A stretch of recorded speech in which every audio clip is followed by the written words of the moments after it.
Welcome to food town channel. ಇವತ್ತು mango kesari bath ಮಾಡೋದು ಹೇಳ್ಕೊಡ್ತಾ ಇದ್ದೀನಿ. ಇವತ್ತು ನಾನು ಮ್ಯಾಂಗೋ ಕೇಸರಿ ಬಾತ್ ಮಾಡೋ ವಿಧಾನ ಹೇಳ್ಕೊಡ್ತೀನಿ. ಅದಕ್ಕೆ ಬೇಕಾಗಿರೋ ಇಂಗ್ರೀಡಿಯೆಂಟ್ಸು ನೋಡಿ, ಒಂದು ಮ್ಯಾಂಗೋ ತೊಗೊಂಡಿದ್ದೀನಿ, ಒಂದು ಬಾದಾಮಿ ಮ್ಯಾಂಗೋ ತೊಗೊಂಡಿದ್ದೀನಿ, ನಿಮ್ಗೆ ಯಾವ್ದು ಬೇಕಾದ ತೊಗೋಬೋದು. ಒಂದು ಬಟ್ಲು ಚಿರೋಟಿ ರವೆ ತೊಗೊಂಡು, ಆಮೇಲೆ ದ್ರಾಕ್ಷಿ ತೊಗೊಂಡಿದ್ದೀನಿ, ಒಣ ದ್ರಾಕ್ಷಿ, ಆಮೇಲೆ ಕುಂಬಳಕಾಯಿ ಬೀಜ ತೊಗೊಂಡಿದ್ದೀನಿ. ಇದು ಮಸ್ಕ್ ಮೆಲನ್ ಬೀಜ, ಕರ್ಬೂಜಿ ಬೀಜ ನಾನು ತೊಳೆದು ಒಣಗಿಸಿಟ್ಕೊಂಡಿದ್ದೆ.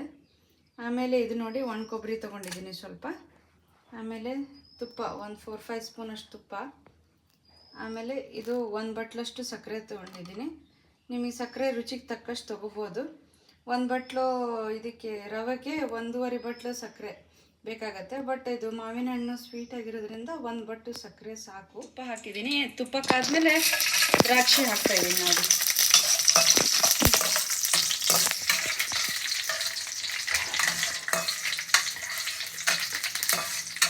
ದ್ರಾಕ್ಷಿ ದಪ್ಪಗಾಗೋ ತನಕ ತುಪ್ಪದಲ್ಲಿ ಕರಿಬೇಕು. ಈ ಥರ ನೋಡಿ, ಈ ಥರ.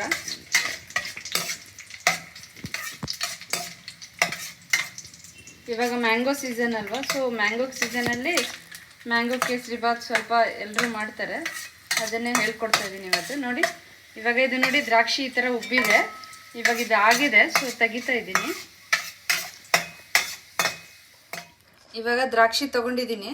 ಸೊ ಇವಾಗ ಒಂದು ಸ್ವಲ್ಪ ಕುಂಬಳಕಾಯಿ ಬೀಜ ಹಾಕ್ತಾಯಿದ್ದೀನಿ ಗಾರ್ನಿಷಿಂಗಿಗೆ. ಇದನ್ನು ಒಂಚೂರು ತುಪ್ಪದಲ್ಲಿ ಹಿಂಗೆ ಒಂದು 5 ನಿಮಿಷ ಹಿಂಗೆ ಮಾಡ್ತಾಯಿದ್ದೀನಿ ಅಷ್ಟೇ. ನೋಡಿ ಇವಾಗ ದ್ರಾಕ್ಷಿ ಎಲ್ಲ ಹುರ್ಕೊಂಡು ತೆಗೆದಿಟ್ಕೊಂಡಿದ್ದೀನಿ. ನೋಡಿ 3/4 ಕಪ್ಪಷ್ಟು ಇದನ್ನು ರವೆ ತೊಗೊಂಡಿದ್ದೀನಿ. ಇದನ್ನು ಒಂದು 3ರಿಂದ 4 ನಿಮಿಷನಾರ ಹುರಿಬೇಕು ಮೀಡಿಯಮ್ ಫ್ಲೇಮಲ್ಲಿ ಇಟ್ಕೊಂಡು. ಈ ಥರ ಅದೇ ಇದು ತುಪ್ಪ ಇತ್ತಲ್ವಾ ದ್ರಾಕ್ಷಿ ಹುರಿದಿದ್ದು, ಅದೇ ತುಪ್ಪದಲ್ಲೇ ಹುರಿತಾ ಇದ್ದೀನಿ. ಇದು ಘಮ ಘಮ ಅನ್ನಂಗೆ ಸ್ಮೆಲ್ ಬರಬೇಕು ರವೆ, ಆವಾಗಲೇ ಇದು ಕೇಸರಿ ಬಾತು ಟೇಸ್ಟ್ ಚೆನ್ನಾಗಿ ಬರುತ್ತೆ. ನೋಡಿ ಇವಾಗ ಇದು 3 to 4 ಮಿನಿಟ್ಸ್ ಆಗಿದೆ.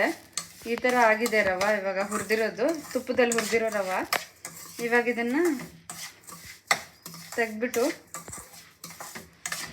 ನೆಕ್ಸ್ಟ್ ಸ್ಟೆಪ್ಪು ನೀರು ಕಾಯಕ್ಕಿಡೋಣ.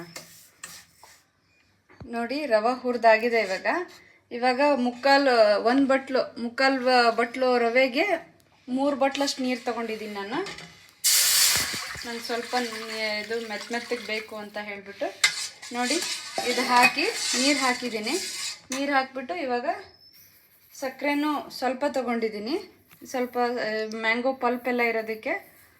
ನೋಡಿ ಸಕ್ಕರೆನೂ 3/4 ಬಟ್ಲು ತೊಗೊಂಡಿದ್ದೀನಿ ನಾನು, ಸಮ ತೊಗೊಂಡಿದ್ದೀನಿ. ನಿಮಗೆ ಬೇಕಾದ್ರೆ ಜಾಸ್ತಿ ತೊಗೋಬೋದು. ಯಾಕಂದರೆ ನಾನು 2 ಮ್ಯಾಂಗೋದು ಇದನ್ನು ಮಾಡಿದ್ದೀನಿ. ಮ್ಯಾಂಗೋ ತುಂಬ ಸ್ವೀಟ್ ಇರುತ್ತಲ್ವಾ. ನೋಡಿ ಇವಾಗ ನೀರು ಕುದೀತಾ ಇದೆ. ನೋಡಿ ಈ ಥರ ನೀರು ಕುದಿಬೇಕು. ನೀರು ಕುದ್ದ ಮೇಲೆ ನಿಧಾನಕ್ಕೆ ಗಂಟಾಗ್ಬಿಡುತ್ತೆ ಫಾಸ್ಟಾಗಿ ಹಾಕಿದರೆ. ನಿಧಾನಕ್ಕೆ ಹಾಕಬೇಕು ರವೆನ. ನಿಧಾನಕ್ಕೆ ಹಿಂಗೆ ಹಾಕ್ಕೊಂಡು ಕೈ ಆಡಿಸ್ಬೇಕು.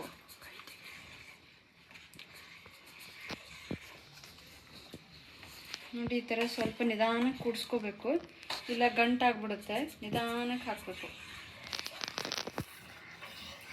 ನೋಡಿ ಇದಾಯ್ತಲ್ಲ. ಇವಾಗ ನಾನು ಸ್ವಲ್ಪ ಸಕ್ಕರೆ ಕಡಿಮೆ ಆಗಿತ್ತು, ಇನ್ನೊಂದು 1/4 ಬಟ್ಲಷ್ಟು ಸಕ್ಕರೆ ಹಾಕಿದ್ದೀನಿ ಮೇಲ್ಗಡೆ. ತಿರ್ಗಾ 3/4 ಬಟ್ಲು ಅಂದರೆ 1 ಬಟ್ಲು ಸಕ್ಕರೆನೇ ತೊಗೊಂಡಿದ್ದೀನಿ. 1 ಬಟ್ಲು 3/4 ಬಟ್ಲು ಇದಕ್ಕೆ. ನಿಮಗೆ ಸಕ್ಕರೆ ಜಾಸ್ತಿ ಬೇಕಂದರೆ 1.5 ಅಷ್ಟು ತೊಗೊಳ್ರಿ. ಇವಾಗ ನೋಡಿ ಇದು ಆಗಿದೆ. ಇವಾಗ ಮ್ಯಾಂಗೋ ಪಲ್ಪ್ ನೋಡಿ, ಮ್ಯಾಂಗೋ 1 ಮ್ಯಾಂಗೋ ತೊಗೊಂಡಿದ್ದೀನಿ. ಆ ಮ್ಯಾಂಗೋನ ಹಾಕ್ತಾಯಿದ್ದೀನಿ. ಇವಾಗ ಮ್ಯಾಂಗೋ ಪಲ್ಪ್ ಹಾಕ್ತಾಯಿದ್ದೀನಿ. ಇದು ತುಂಬ ಟೇಸ್ಟಿಯಾಗಿರುತ್ತೆ. ನೀವು ಮನೇಲಿ ಟ್ರೈ ಮಾಡಿ ಹೇಗಿದೆ ಅಂತ ಹೇಳಿ ನನಗೆ. ನೋಡಿ ಇವಾಗ ಕೇಸರಿ ಬಾತ್ ರೆಡಿಯಾಗಿದೆ. ಇದಕ್ಕೆ ಇನ್ನೊಂದು 2 ಸ್ಪೂನ್ ತುಪ್ಪ ಹಾಕ್ತಾಯಿದ್ದೀನಿ ಮೇಲ್ಗಡೆ ತಿರ್ಗಾ. ಅದಾದಮೇಲೆ ಸ್ವಲ್ಪ ಇದು ಏಲಕ್ಕಿ ಕುಟ್ಟಿರೋ ಪುಡಿ ಹಾಕ್ತಾಯಿದ್ದೀನಿ.